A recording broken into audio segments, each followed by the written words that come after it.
Hello everyone, welcome to পিকুস blog and lifestyle. তোমরা সকলে কীরকম আছো? আশা করছি ভালো আছো।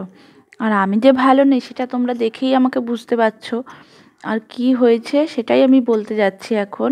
আমার প্রচণ্ড দাঁতে ব্যথা, দাঁতে একটা না আক্কেল মানে মাড়ির দাঁত, ওইটা পরে জানলাম ওইটা আক্কেল দাঁত, একদম লাস্ট কিনারে। ওই দাঁতটা মানে পুরোটাই পোকা লেগে গেছে, পুরো খাবলা হয়ে গেছে। আর দাঁতটা এত যন্ত্রণা হচ্ছে 3-4 দিন ধরে, এক নাগাড়ে ব্যথা হচ্ছে, ব্যথা কিছুতেই কমছে না। এতদিন ধরে ওই পোকা দাঁতটাই একবার ফিলিং করিয়েছিলাম, তো কিছুই অসুবিধা হয়নি। কিন্তু এইবারে যখন ফিলিং করলাম না, তখন ফিলিং করার পরে যেন আরোই বেশি মানে যন্ত্রণা হচ্ছিলো। ব্যথা তো বলবো না, যন্ত্রণা হচ্ছিলো, মানে থাকতে পারছিলাম না। দেখেই বুঝতে পারছো যে আজকে পুরো সারা দিন মাথাটা কিছুই আঁচড়ায়নি, কারণ মাথার মধ্যে চিরুনি দিতে পারছি না, এতটাই ব্যথা করছে। আর মেয়েকে ওর পাপা খাইয়ে দিচ্ছে, তখন 9:10-15 হয়ে গেছে। মেয়ে হঠাৎ করে বলছে যে আমি স্কুলে যাব।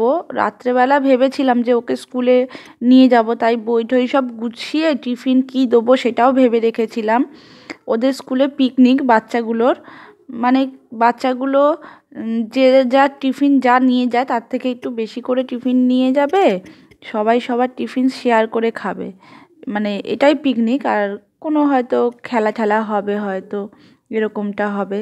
তো ভেবেইছিলাম যে নিয়ে যাব, কিন্তু এত দাঁতে যন্ত্রণা দেখে ভাবলাম যে না, কালকে হয়তো আর স্কুলে যেতে পারবো না।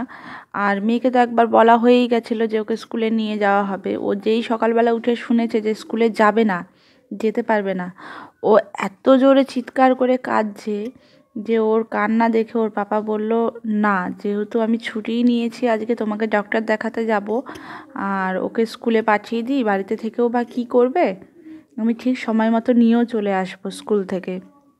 তাই আমি বললাম তুমি যদি পারো তাহলে ওকে দিয়ে আসো, আমি তো পারবো না আজকে যেতে, আমার খুব কষ্টও হচ্ছিল। তা ভেবেছিলাম অন্যরকম কিছু টিফিন করে দেবো, তো সে আর তো করতে পারলাম না দাঁতে যন্ত্রণার ঠেলায়। শুধু ওকে একটু বারবান বিস্কুট দিয়েছি, কটা হলো কাজু দিয়েছি, একটু কিশমিশ দিয়েছি, আর একটা জেমসের প্যাকেট ছিল ওইটাই ওকে ছিঁড়ে দিলাম, বললাম যে সবার সাথে এটা শেয়ার করে খেও, কারণ যেহেতু পিকনিক, সবাই সবার টিফিন শেয়ার করে খাবে, তাই ওকে বললাম এটা শেয়ার করে খেও। আর এদিকে দেখো অনেকটাই লেট হয়ে গিয়েছিল, কারণ ও উঠেছেই দেরি করে। আমরা যখন বেরোই স্কুলে ওকে নিয়ে যাই তখন 9:30টার মধ্যে বেরিয়ে যাই, 9:30 থেকে 9:45টার মধ্যে বেরিয়ে যাই। যখন আমি একা যাই তখন 9:30টায় বেরাই, আর যখন ওর মানে ফ্রেন্ডদের সাথে যাই তখন আমি 9:45টার সময় বেরাই। তো এখন 10টা 5 বাজে, ওর পাপা ওকে দিতে যাবে সাইকেলে করে। ওর পাপা বলছে তুমি টেনশন করো না, আমি ঠিক আস্তে আস্তে দিয়ে যাব, মানে নিয়ে যাব ওকে। আর আমার না খুব টেনশন হয়, ওর পাপা এত জোরে সাইকেল চালায়, আমার খুবই ভয় লাগে, কারণ ওর সাইকেলে তো আমি উঠেছি, আমি জানি ওর পাপা লরি আসছে, বাস আসছে, ও ঠিক তার মাঝখান দিয়ে মানে পুই পাইপ করে কি সুন্দর বেরিয়ে যায়। তো আমি ওকে বারবার বলে দিচ্ছি যে দাঁড়াতে হয় দাঁড়াবে, কিন্তু কোনো গাড়ি ঘোড়ার মাঝখান দিয়ে বেরোবে না বাচ্চা নিয়ে, ওর লেগে যেতে পারে। ওর পাপা বলছে আরে বাবা না, চিন্তা করো না, আমি ঠিকঠাক দিয়ে আসবো।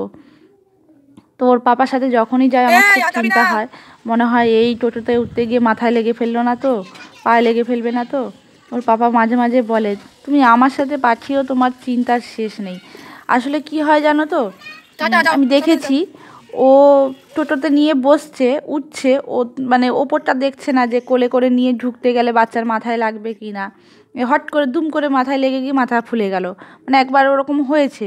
ওর থেকে না আমি ও দুজনেই থাকি তখন অতটা ওর কাছে ভয় করি না, কিন্তু যখনই ওর সাথে একা পাঠাই তখনই আমার, দূরে পাঠালে আমার তখনই ভয় লাগে যে দুজনেই না কোনো মানে কেটে কুটে আসে, ওইটাই ভয় লাগে। আর বিশেষ করে সাইকেলে তো আরও বেশি ভয় পাচ্ছিলাম।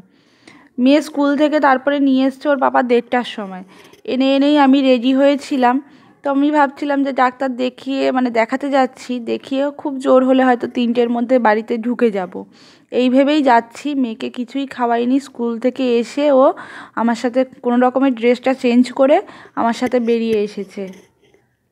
আর এদিকে আমরা না দাঁড়িয়ে রয়েছি, ডক্টর এখনও ঢোকেনি, 3টে পার হয়ে গেছে, ভাবছি কখন আসবে। বিশেষ করে বাচ্চাটার জন্য বেশি মানে টেনশান হচ্ছিল যে মেয়ে কিছু খেয়ে যায়নি। আর সকালবেলা জানো তো যেহেতু তাড়াহুড়ো করে স্কুলে গেছে, অন্য সময় কি হয় ওকে দুধ কেলক্সটা আমি খাওয়াই, ওকে পেট ভরে খাইয়ে নিয়ে যাই। কিন্তু সে আজকে একটু কম খেয়েছে, একটু কেন অনেকটাই কম খেয়েছে। কেলক্সও সেরকম দিইনি, দুধও দিইনি, কারণ খেতে গেলে অনেকটা লেট হবে আর ও স্কুলে যেতে পারবে না। আর এতটাই কাঁদছিল, ওকে স্কুলে না পাঠালেও নয়। আর দেখো এদিকে আমি বসে বসে হাসছি, এই কারণে হাসছি, ওর পাপা বলছে দাঁড়াও একটু ভিডিও করি তোমাকে। তো আমি বললাম না, ভিডিও করতে হবে না আর তোমার। তো বলছে না না, কেন ভিডিও করব না, কেন ভিডিও করব, তোমার যখন ডক্টরের কাছে ঢুকবে তখনও ভিডিও করবো। কিন্তু তখন আর ভিডিও করা হয়নি, কারণ এমন পজিশন ছিল, ভিডিও করবার মতো কোনো পজিশন ছিল না। আর দেখো 4টে বেজে গেছে, মেয়ের এত খিদে পেয়েছে, ওর পাপার আসছে বারবান বিস্কুট নিয়ে আসলো। ওইটা না খুলতে পারছি না, আমার খুব নার্ভাস ফিল হচ্ছিল, কারণ একটু আগেই কথা বলে এসেছিল যে দাঁতের গোড়ায় ইঞ্জেকশন দেবে, ওটা শুনেই ভয় লাগছিল।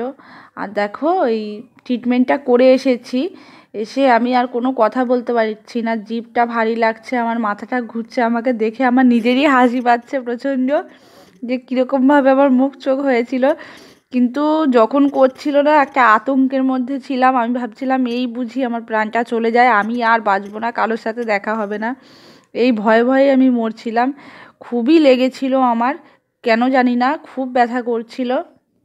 বিশেষ করে না দাঁতটা যন্ত্রণা হচ্ছে যখন, কানটা ব্যথা করছে, আর আমার যেন চোখে মনে হয় সব দুখানা দুখানা করে দেখছি, এরকমটা মনে হচ্ছে, আর কিছুই ভালো লাগছে না। এসে খাইও নি, আমি শোবো বলে তাড়াতাড়ি করে রেডি হচ্ছিলাম। দেখতেই পেলে যে কতটা কষ্ট পাচ্ছিলাম আমি। তো ডাক্তারের কাছে যখন যাই তখন অতটা বুঝতে পারিনি যে কি করবে। প্রথমে ভাবলাম কি যে ব্যথা হচ্ছে যেহেতু এতটা, হয়তো ওষুধ দিয়ে 2-3 দিন দেখবে, তারপরে বুঝবে যে ব্যথাটা কমে গেলে মানে দাঁতটা তুলে দেবে বা ফিলিং করবে, কিছু হবে। তো ডাক্তার প্রথমে দেখেই বলল যে এই দাঁত নয় তুলে দিতে হবে, আর নাহলে ওই রুট ক্যানেল ট্রিটমেন্ট করতে হবে। তো বর মানে সঙ্গে সঙ্গেই বলে দিল যে না তুলবো না। আর ডাক্তারও বলল যে এই আক্কেল দাঁতটা না তুললেই হয়তো ভালো হয়। তো বর বলল যে রুট ক্যানেল ট্রিটমেন্টটাই করব। তো আমি ওইটাই বুঝতে পারছিলাম না যে রুট ক্যানেল ট্রিটমেন্টটা কী আসলে। তো আমার বরকে বললাম কি যে তুমি একটু নেটে সার্চ করো না যে কী এই রুট ক্যানেল ট্রিটমেন্টটা। তো বর তখন সার্চ করলো, ও হয়তো কিছুটা জানতো না আমি বলবো না, ও হয়তো কিছুটা জানতো। তো ওকে আমি তবুও বললাম যে একটু সার্চ করো। ও প্রথমে বলছিল না দেখতে হবে না, থাক। তো আমি বললাম না না সার্চ করো তুমি, আমি দেখতে চাই কী ব্যাপারটা। তো দেখলাম কি যে মানে যে দাঁতটার মধ্যে তোমার ক্যাভিটিস রয়েছে, সেই দাঁতটার মধ্যে কোনো পিন টাইপের ঢোকানো। তো আমি ওটা দেখে খুবই ভয় পেয়েছিলাম। আর তার থেকেও ভয় লেগেছিল তোমার, আমার আগে যে একজন গিয়েছিল, একটা আন্টি ঢুকেছিল, তো সে এত চিৎকার মারছিল, ওর চিৎকারের মানে শব্দটা আমার কানে যখনই আসছে তখনই আমি ভয় পাচ্ছি যে কি করছে ভেতরে। তো আমার প্রথমে তো এত ভয় লাগছিল, যখন আমাকে ডাকলো, মানে পেশেন্টের বাড়ির লোককে ভেতরে ঢুকতে দেয়নি, শুধু পেশেন্টই ঢুকবে। তো আমি যখন ঢুকেছি তো আমাকে বললো যে তুমি শুয়ে পড়ো, এখানটা একটা চেয়ার টাইপের মানে বেড কাটিং একটা চেয়ার রয়েছে, বললো তুমি এটা শুয়ে পড়ো। তো আমি দেখে না এতটাই নার্ভাস হয়ে পড়েছি ওই সব মানে যন্ত্রপাতি দেখে, আর বিশেষ করে ওই ইঞ্জেকশনটা দেখে এতটাই আমার নার্ভাস ফিল হচ্ছিল, আমি প্রচণ্ড পরিমাণে কেঁদে ফেলেছি। আমি ডক্টরকে বলছি কি আমাকে 5 মিনিট সময় দেন, আমার খুব ভয় করছে। তো বলছে কোনো ভয় নেই ভয় নেই, কিন্তু অবশ করেছে, তবুও আমার ব্যথা হচ্ছিল কেন আমি বুঝতে পারছিলাম না। হয়তো অবশটা ভালো মতো হয়নি, বা অনেকক্ষণ যেহেতু দেওয়া হয়ে গেছিলো তার জন্য হয়তো অবশটা আস্তে আস্তে কেটে যাচ্ছিলো। এখনও আমার কথা বলতে খুবই প্রবলেম হচ্ছে, জিভটা ভারী লাগছে, আর দাঁতের এখানটা মনে হচ্ছে যে কিছু একটা বেঁধে বেঁধে রয়েছে। কিন্তু 3 দিন ধরে যেরকম পরিমাণে আমি মানে এতটা কষ্ট পেয়েছি, সেই কষ্টটা আমি কালকে পাইনি রাত্রেবেলা। আমার আতঙ্কে ঘুম হচ্ছিল না কালকে রাত্রে, যে আবার হয়তো 12:30 বাজবে, আবার ব্যথা শুরু হবে, মানে এমনটাই ভয় লাগছিল।